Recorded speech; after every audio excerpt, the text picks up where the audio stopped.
Brothers, which fairing kit for the Ducati V4 do you think is the coolest and most aggressive? I believe it must be the one everyone has seen. The V4 Superleggera SL.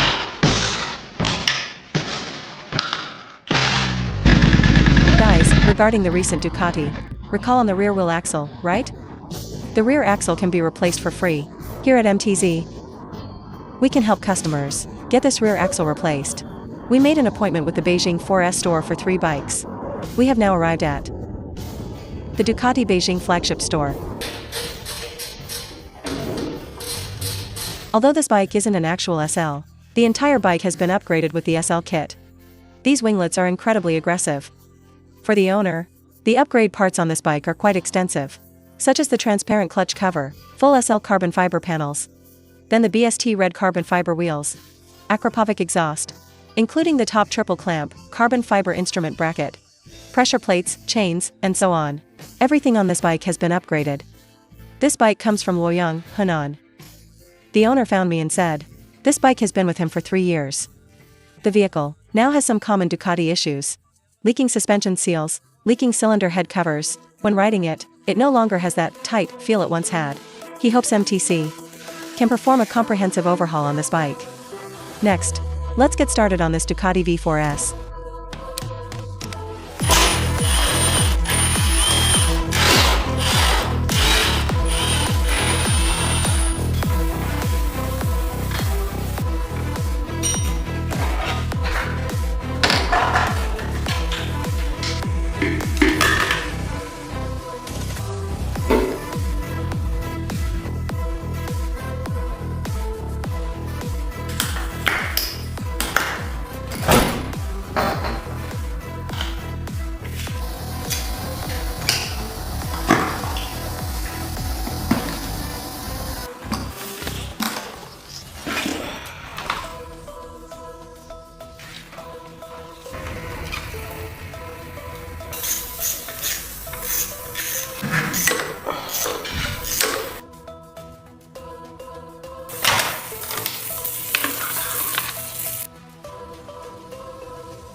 This aftermarket wheel bushing didn't even seat properly. Basically, it was forced in. When we disassembled the front wheel assembly, we discovered a very serious problem. The axle bushings actually don't match this high-end wheel set. And the owner rode it like this for over a year. This kind of issue can lead to very severe consequences. So, to all mechanics, when installing, you must pay attention to the fitment of all accessories.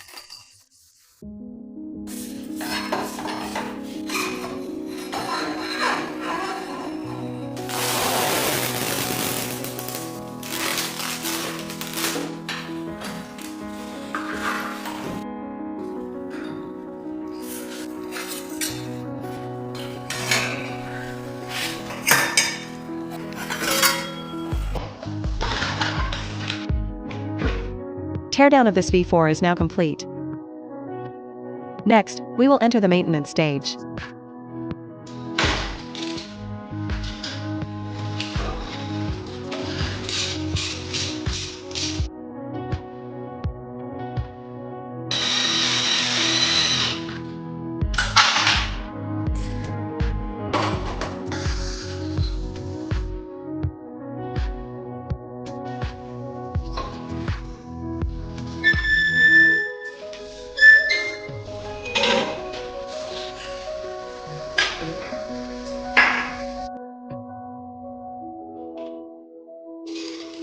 Let Fatty do it.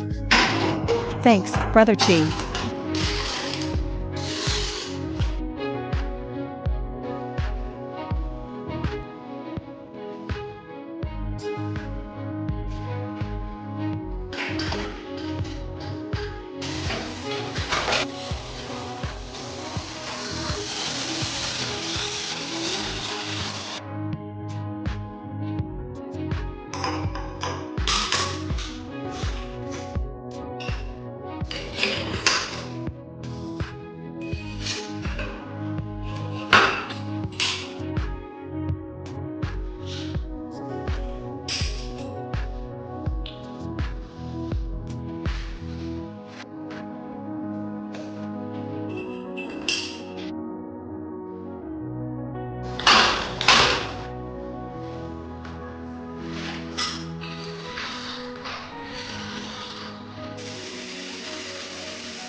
We are using an endoscope to check the valve condition of the rear cylinder.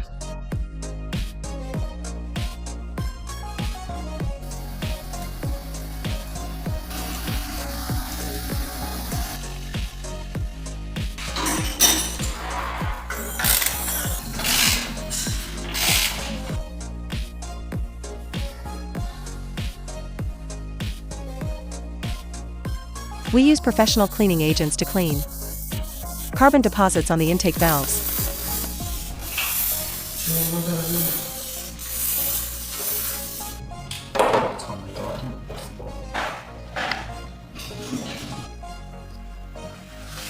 Since the owner reported oil seepage from the bottom case previously, we are addressing this issue now.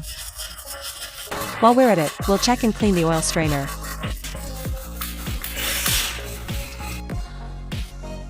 Checking with the endoscope, we found foreign debris inside the oil pump.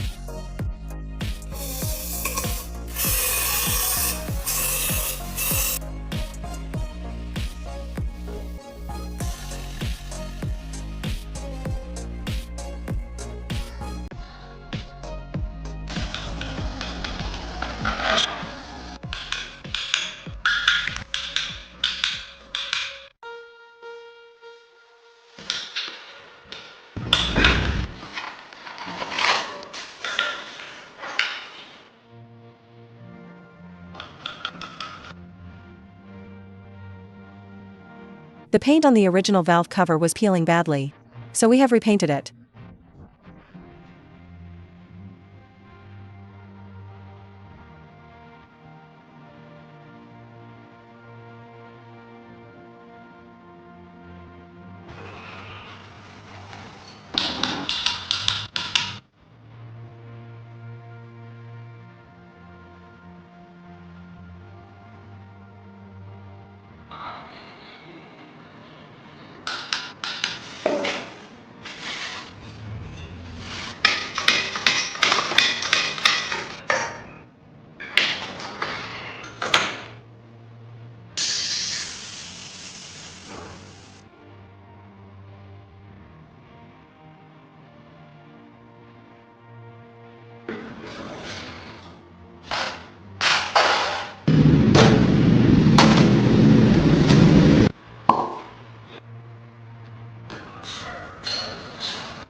Next one.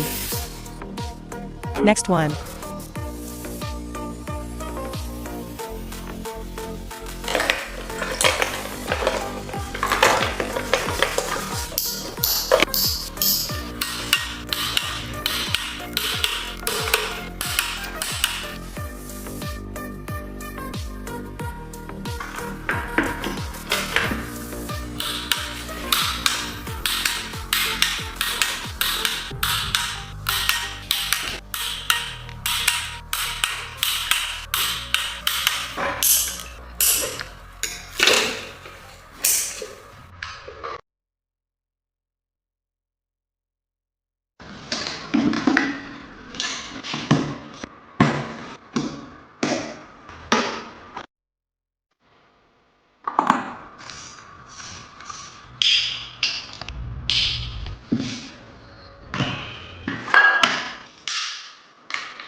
We custom made 2 new axle bushings for the owner, matching the current specs.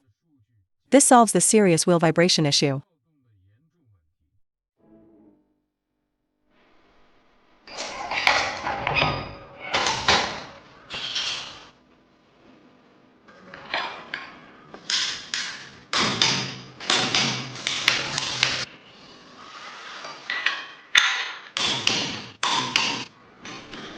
All that you want. All that you. I'm talking to my girl.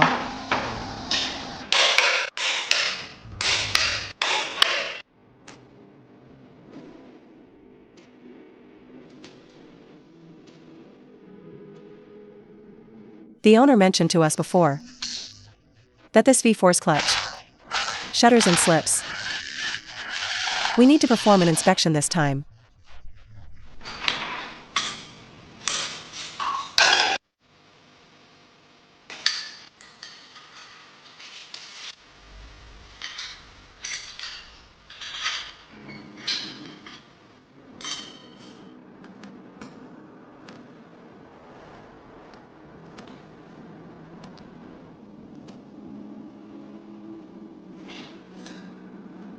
After taking measurements, we use our experience to judge the condition of these clutch plates. We found that some of the steel plates have turned black.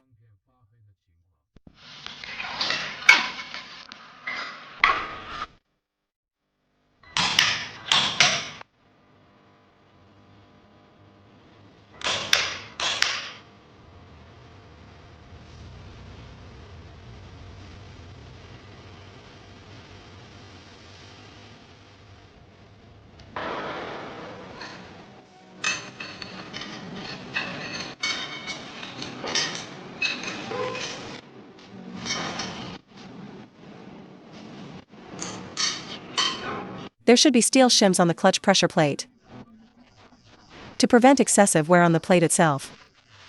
But this bike didn't have them. So our solution was to install 3 shims for the owner to reduce further wear.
This one has clearly expanded quite a lot. Because the wrong clutch fluid was used previously, it caused the clutch oil seal to suffer from rubber swelling. We have replaced the parts with new ones.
Brothers, this very handsome bike from Luoyang, Henan. This V4S is now fully refurbished. Actually, there weren't many upgrade projects on this bike. Just red H2 steel braided brake lines, Vestra STR brake pads, and Pro Grip handle grips. There are other minor parts, but we won't list them all here. The focus was on the maintenance content. First, we performed maintenance on the suspension system, the front and rear electronic Öhlins. When removing the front axle, we found the bushings were incorrect.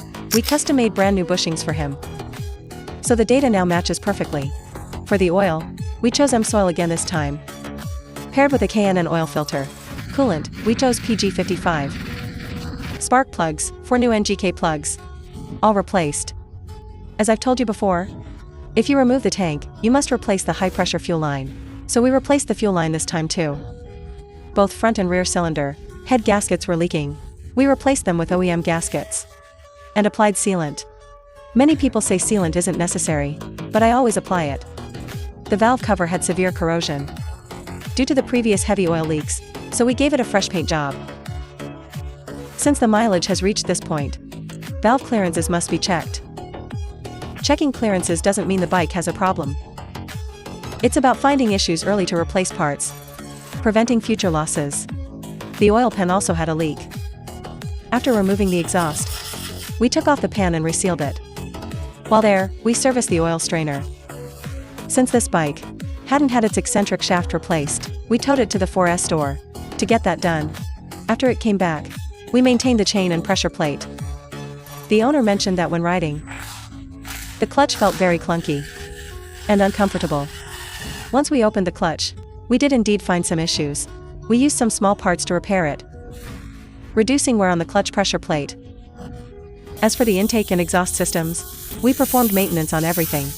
The air filter, throttle bodies, intake ports, and exhaust ports, all were thoroughly serviced. For the braking system, besides the H1 lines and STR pads, we also performed maintenance on the front and rear calipers. We also discovered that the clutch slave cylinder piston had swollen. We resolved that as well. That's about it for the maintenance of this bike. Brothers, if this were your beloved bike, how would you choose to maintain it? That's all for today's video. Thank you for watching. Follow me for more racing tips and knowledge.